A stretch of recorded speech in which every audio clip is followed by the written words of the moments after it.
Assalamualaikum warahmatullahi wabarakatuh. Kami dari kelompok 14 akan mempresentasikan tentang lipid dan produk alami lainnya. Kelompok kami terdiri dari Dila Islami Salsabila 102, saya Nadia Faktafianin 106, Putra Setia Dharma 109, dan Hanifah Salsabila 114.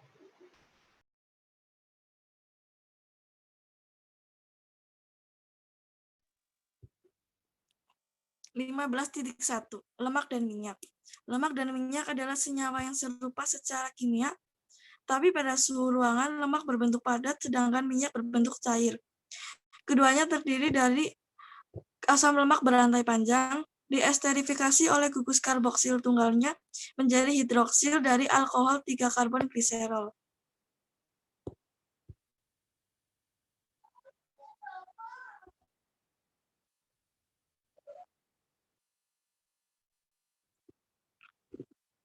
Penyebaran dan peranan lemak. Lemak jarang disimpan di daun, batang, dan akar, tetapi sebagian besar disimpan di biji dan beberapa buah. Pada angiosperma, lemak tertimbun di jaringan endosperma atau kotiledon biji dan juga terdapat di pucuk embrionik. Pada biji gimnosperma, lemak disimpan juga di gametofit betina. Pembentukan lemak. Sebagian besar reaksi sintesis asam lemak terjadi hanya di kloropas daun, serta di plastid biji dan akar, terutama asam lemak palmitan dan oleat. Asetil-CoA yang digunakan untuk membentuk lemak di kloropas sering dihasilkan oleh pirufat dehidrogenase yang menggunakan pirufat yang dibentuk pada glikolisis di sitosol. Berikutnya, CoA dihidrolisis keluar bila asam palmitat atau asam lemak lainnya bergabung dengan gliserol selama pembentukan lemak atau lipid membran. Kemudian pengubahan lemak menjadi gula, beta oksidase, dan daur glikosilat. Proses pengubahan lemak menjadi gula terjadi sebagian besar di spora, fungi, dan biji kaya lemak, serta beberapa bakteri. Sebagian besar reaksi yang diperlukan untuk mengubah lemak menjadi gula dinamakan glikosisom.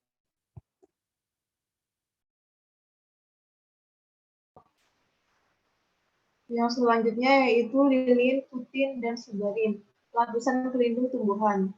Seluruh sistem tajuk tumbuhan herba dilapisi oleh kutikula yang memperlambat kehilangan air dari daun, batang, bunga, buah, dan biji. Tanpa adanya lapisan ini, transpirasi tumbuhan akan berlangsung sangat cepat sehingga tumbuhan akan mati. Putin merupakan polimer heterogen yang terdiri dari berbagai kombinasi anggota dua kelompok asam lemak. Satu kelompok berkarbon 16 dan satunya lagi berkarbon 18. Lilin kutikula meliputi berbagai hidrokarbon rantai panjang yang juga mempunyai sedikit oksigen. Putin dan lilin disintesis oleh epidermis dan kemudian disekresi ke permukaan. Lapisan pelindung tumbuhan pada bagian bawah tanah umumnya disebut suberin. Suberin juga melindungi sel gabus yang terbentuk pada kulit pohon oleh kegiatan penghancuran dari pertumbuhan sekunder. Selanjutnya yaitu senyawa isoprenoid. Ribbon isoprenoid telah ditemukan di dunia tumbuhan, tapi jumlahnya sebenarnya belum diperkirakan. Yang pertama ada sterol. Sterol paling banyak ditemukan di ganggang hijau dan pada tumbuhan tingkat tinggi. Yang kedua, karotenoid. Karotenoid pigmen berwarna kuning, jingga atau merah terdapat pada berbagai macam kromoplas di akar, batang, daun, bunga, dan buah berbagai tumbuhan.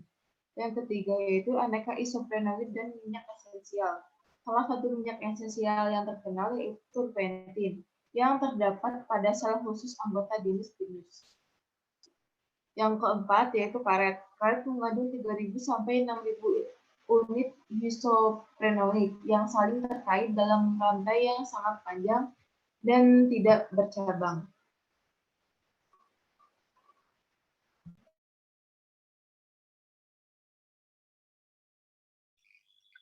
Selanjutnya yaitu senyawa fenol dan kerabatnya. Fenol berbeda dari lipid, yaitu lebih larut dalam air dan kurang larut dalam pelarut organik tidak polar. Fenilalanin, tirosin, dan triptofan adalah asam amino aromatik yang terbentuk melalui jalan yang umum bagi senyawa fenol. Banyak fenol lainnya juga dihasilkan dari lintasan asam sikimat dan reaksi berikutnya. Di antaranya adalah asam sinamat, pekumarat, kafeat, ferulat, klorogenat, serta protokapekuat dan galat.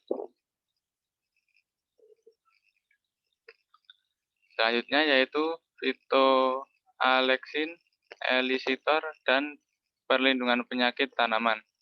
Fitoaleksin ini berasal dari kata Yunani, phyton, tumbuhan, dan aleksin, menangkal.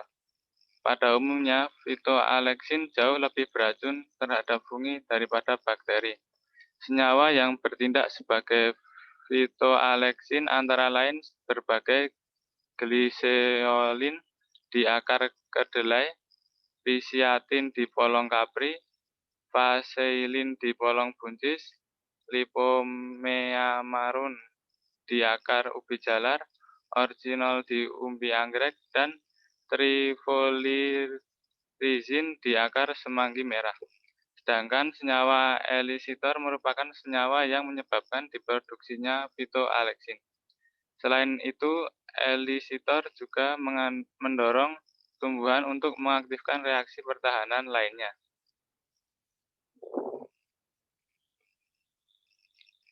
Selanjutnya yaitu lignin. Lignin adalah bahan penguat yang terdapat bersama selulosa dan polisakarida lainnya di dinding sel tertentu dari semua tumbuhan tingkat tinggi.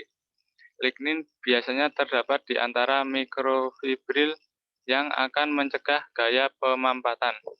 Di samping fungsi penguat, lignin juga memberi perlindungan terhadap serangan patogen dan pemangsaan oleh herbivora baik serangga maupun mamalia.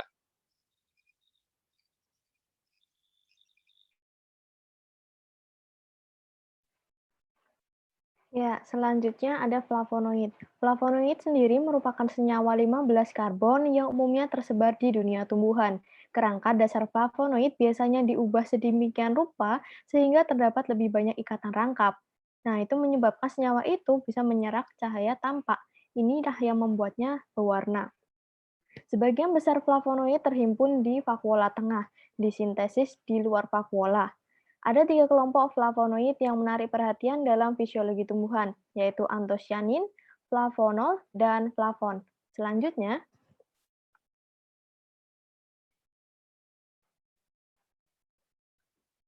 antosianin adalah pigmen berwarna, umumnya terdapat di bunga berwarna merah, ungu, dan biru. Pigmen biasanya terdapat di bagian tumbuhan lain yang sering terikat dengan sel epidermis. Fungsi antosianin di tumbuhan yaitu untuk keindahan, menarik perhatian burung dan binatang, sehingga buahnya termakan dan bijinya bisa menyebar melalui kotoran hewan tersebut, dan juga berperan dalam resistensi penyakit. Flavonol dan flavon berhubungan erat dengan antosianin, tetapi berbeda pada struktur cincin tengah yang mengandung oksigen.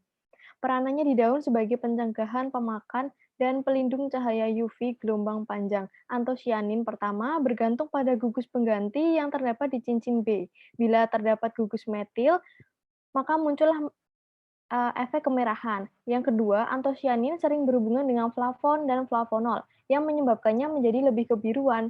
Yang ketiga, antosianin berhubungan satu sama lain menyebabkannya memberikan efek kemerahan atau kebiruan. Hal itu tergantung pada antosianin dan pH vakuola tempat mereka terhimpun.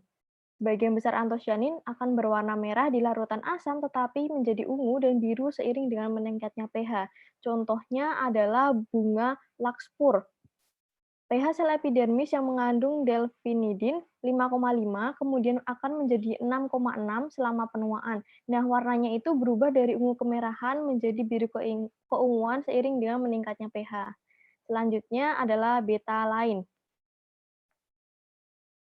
Nah, betalain memberi warna pada bunga dan buah mulai dari kuning, jingga, merah, dan ungu. Betalain memiliki warna organ vegetatif pada beberapa tumbuhan. Salah satu kelompok pigmen betalain merah dan kuning yang lama dianggap berkaitan dengan antosianin, walaupun betalain mengandung nitrogen. Baik beta-sianin merah maupun beta-santin kuning, rumus bangunnya sebenarnya tidak berikatan dengan antosianin.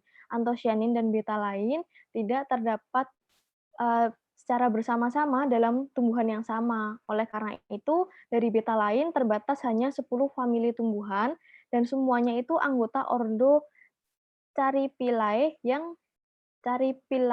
yang tidak memiliki antosianin. Selanjutnya, kita akan membahas tentang alkaloid. Alkaloid merupakan senyawa nitrogen aromatik yang terdapat pada banyak tumbuhan. Alkaloid yang terkenal adalah nikotin di varietas tembakau budidaya. Alkaloid lainnya yaitu koknin, kuinin, kafein, strychnin, theobromin, atropin, volkisin, meskanin, dan likoktomin. Alkaloid tidak memiliki peran metabolik penting dan hanya merupakan produk sampingan. Namun, terdapat contoh alkaloid yang diketahui bisa melindungi tumbuhan. Contohnya, ketika tumbuhan itu memiliki alkaloid, dia bisa dijauhi oleh serangga pemakan daun dan hewan ternak. Alkaloid lainnya digunakan oleh kupu-kupu danai sebagai substrat untuk membuat feromon. Ya, selanjutnya. Ya, terima kasih. Mungkin itu presentasi yang bisa kami sampaikan. Bila ada pertanyaan dari teman-teman, bisa tulis di kolom komentar. Sekian presentasi dari kami. Bila ada kurang dan lebihnya, mohon maaf. Wassalamualaikum warahmatullahi wabarakatuh.